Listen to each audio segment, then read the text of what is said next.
Você acompanha agora a meditação da Palavra do Senhor com o Padre João Carlos. E nesta quarta-feira, dia 9 de junho, dia de São José de Anchieta, eu estou lhe trazendo a Palavra de Deus para abençoar o seu dia. Não vim para abolir a lei e os profetas, mas para dar-lhes pleno cumprimento. Mateus 5, versículo 17.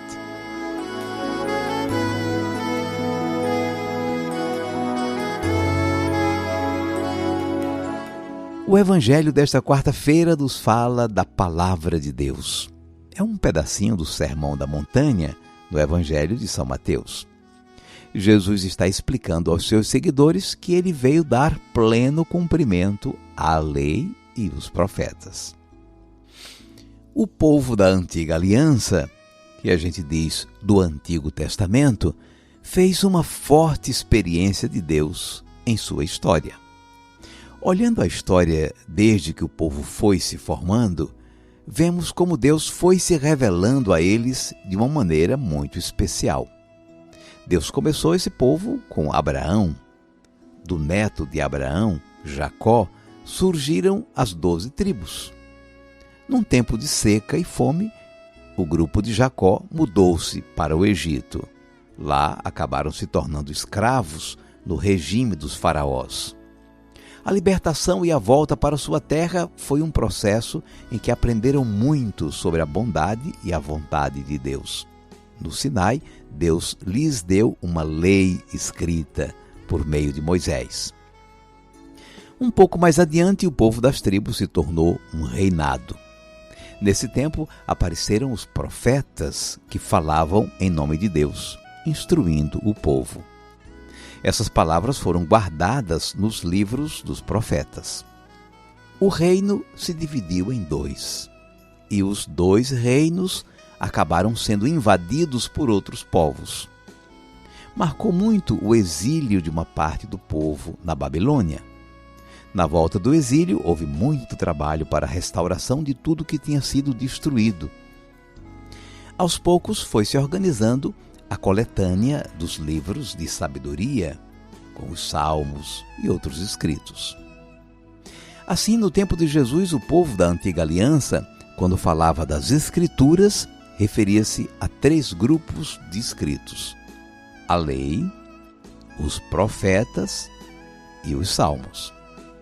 Agora dá para entender melhor o que Jesus fala hoje no Evangelho. Não pensem que eu vim abolir a lei e os profetas. Não vim para abolir, mas para dar-lhes pleno cumprimento. Toda a experiência de fé do povo eleito e seus escritos sagrados continuam valendo. Na verdade, percebemos, como seguidores que somos de Jesus, toda essa revelação de Deus preparou a vinda de Jesus. Em Jesus, a revelação de Deus se completou. Ele é o Verbo que se fez carne, explicou o evangelista São João. Ele é a própria palavra personificada. É verdade que somos o povo da nova aliança.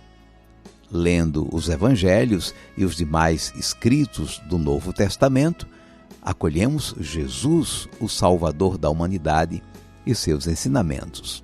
E com ele acolhemos também a tradição da fé do povo da Antiga Aliança. Mas entendemos que Jesus é o auge da revelação de Deus e do seu reino, esboçada no Antigo Testamento. Ele ensinava com autoridade, não ficava apenas repetindo o que estava escrito, chegou a aperfeiçoar a antiga lei. No Sermão da Montanha, ele referiu a vários pontos das Escrituras, dizendo: vocês ouviram o que foi dito aos antigos, mas eu, porém, lhes digo. Ele é o verdadeiro intérprete das Escrituras. Ao lado da Sagrada Escritura, da Bíblia, a Igreja tem em conta igualmente a pregação apostólica que nos entrega e nos explica as Escrituras. Diz a Dei Verbum, o documento do Concílio Vaticano II sobre a revelação divina: a Sagrada Escritura é a palavra de Deus enquanto foi escrita por inspiração do Espírito Santo. A sagrada tradição, por sua vez, transmite integralmente aos sucessores dos apóstolos a palavra de Deus confiada por Cristo Senhor e pelo Espírito Santo aos apóstolos.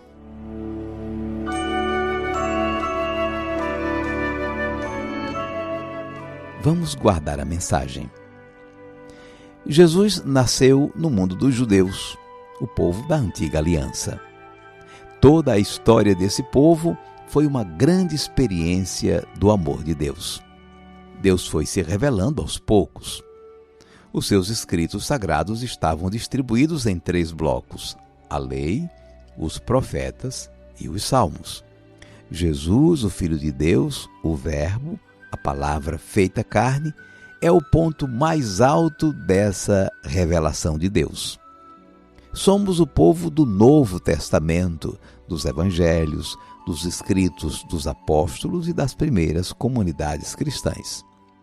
A partir de Jesus, lemos e interpretamos o Antigo Testamento, lembrados que a Bíblia não é um livro de receitas, mas um testemunho de fé, uma direção para a nossa vida. Não vim para abolir a lei e os profetas, mas para dar-lhes pleno cumprimento. Mateus 5, versículo 17.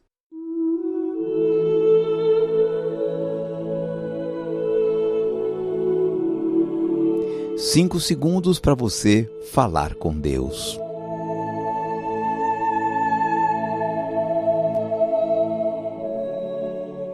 Senhor Jesus, aprendemos de Ti que veneravas as Escrituras sagradas do Teu povo. Nós, em espírito de fé, acolhemos o livro santo da Palavra de Deus, no Antigo e no Novo Testamento, como escritos inspirados pelo Santo Espírito, como Palavra de Deus. Em Ti, Senhor Jesus, reconhecemos a plena revelação de Deus, esboçada já nos antigos escritos. Tu és o Verbo que se fez carne. O Teu Santo Espírito faz atual a Tua palavra e abre o nosso coração para o encontro contigo nas páginas sagradas do Santo Livro. É o mesmo Espírito que assiste os líderes da Igreja na correta transmissão da palavra e da tradição da fé. Seja bendito o Teu santo nome, hoje e sempre. Amém. E agora, por favor, incline um pouco a sua cabeça para receber a bênção. O Senhor te abençoe e te guarde. Amém. O Senhor tenha misericórdia de ti. Amém. O Senhor te dê a paz. E te abençoe o Deus Todo-Poderoso, Pai e Filho e Espírito Santo. Amém. Vamos viver a palavra. O Salmo 119, ou ainda 118, é um elogio à lei de Deus. É uma longa louvação seguindo as letras do alfabeto hebraico. Mas a tarefa de hoje é simples e rápida: rezar o Salmo 119, versículos de 1 a 16. E a gente